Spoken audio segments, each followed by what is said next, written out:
Okay, guys, the garden is about to get stinky because we've got to fertilize. We're going to talk about the two fertilizers that I use, well, three fertilizers that I use mainly at this time in my summer garden. And also, we're going to talk about why I'm choosing to fertilize right now. So let's get into it. Hi everyone, welcome back to my channel. I'm Shamira Benson, one part of Team Benson, and it is time to give this little windy garden here some food. Now, I want to talk to you guys about the types of fertilizer that I use, and then also talk to you guys about when I fertilize my garden, because I do things in a certain way, and I find that it has given me success here as a desert gardener in Zone 9B in the Phoenix Desert. So, in the city, by the way. So the first thing I want to talk to you guys about is going to be fish fertilizer. So I like to use the Alaskan plant fertilizer, or the Alaskan fish plant fertilizer. Now this one stinks. It smells really, really gross, and because it smells just kind of like rotting fish. And I will say that that smell will stay in your garden for a while. It will also attract a lot of flies, so things will be like all over the place, and it'll be that way for a couple of days. So when I'm using my fish fertilizer, I tend to only use it after I've already done a harvest. So if I'm not planning on harvesting anything, if everything has been harvested for at least like a week, then I'll go ahead and I will use fish fertilizer. And what I do is I just pour some of this into my water can, and I fill up my water can. I pour maybe about I would say like a fourth of a cup into a watering can, fill the entire thing up with water, which is I think like 2 gallons, 2 or 3 gallons, somewhere around there. And then I pour at the base of each plant. So each plant gets some fish fertilizer directly to it. This bird is absolutely telling me off, guys. I don't know if you can hear it in the background. So the next one that I'm going to use, one of my favorites, it is the Garden Tone Organic. And this one is a dry fertilizer. So it is, let me kind of show it to you. It's one that I kind of, you guys can see that in there. It's kind of like a rock dusty type of fertilizer. It is stronger than the fish fertilizer. So the fish fertilizer is going to be your most gentle fertilizer. It is a 511, which is the NPK, I believe. And then this one is going to be,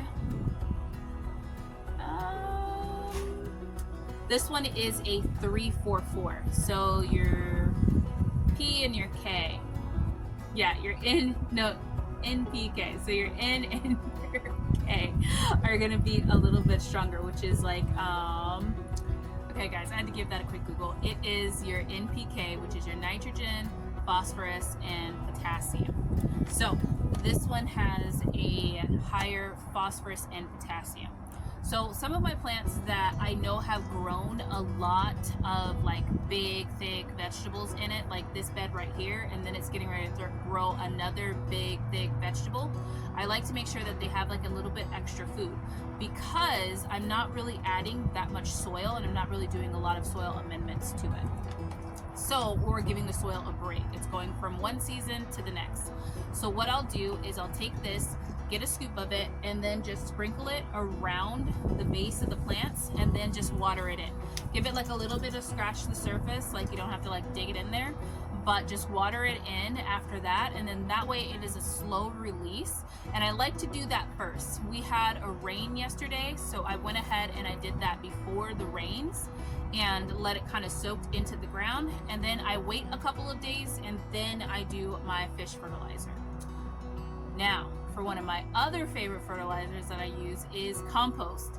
Now, I don't have a lot of room in a lot of my beds because they're not basically eaten all the way down. The worms in there haven't really composted the stuff that's in there already, like the roots and all those different types of things. Usually that happens in the fall, but I can add just a scoop of compost onto things as I'm planting them, or if I'm putting in seeds, a scoop of compost above that. And then also my beds that are low, way out there, I have a Vago garden bed that is pretty low. I can go ahead and top that up with compost. So why am I fertilizing now? I like to fertilize in between seasons or after I've done a major harvest, after after a plant is like really grown out and I've done a major harvest. Kind of like my celery here. It's still pretty small because I just harvested all of its leaves. So it's growing back, but it only has like a couple of stems left on it. So what I want to do is I want to give that plant an extra boost, let it get really big and bushy again, and then I can harvest it all the way down. The other thing is when I have plants that are reaching their stage of like they are really trying to grow. So like this corn, it is not a little baby anymore, but it's not a full grown adult, and it's also not producing corn yet. So what I want to do is give it some food so that then it can produce the biggest stalk and try and grow as many ears on it as possible. And then I have my plants that are just now starting to fruit, like my green beans back there and over there. Those plants I want to make sure that I'm giving enough food to so that then they can continue to put off a lot of flowers. And I have my little baby starts like my okra and my Armenian cucumbers and my red long noodle beans that they are starting to actually grow. So I want to give them a little bit of food. I don't give those ones this one, I just give them fish fertilizer while they're still little babies. But when they get to like this size or like the size of my green beans, then I start giving them a little bit of fish fertilizer. Anything that's been in my garden that grows over time, like my lavender or my sugar cane, things like that that have been in the garden over time, the eggplants that are going to be in here for years, I like to give them both fertilizers as well.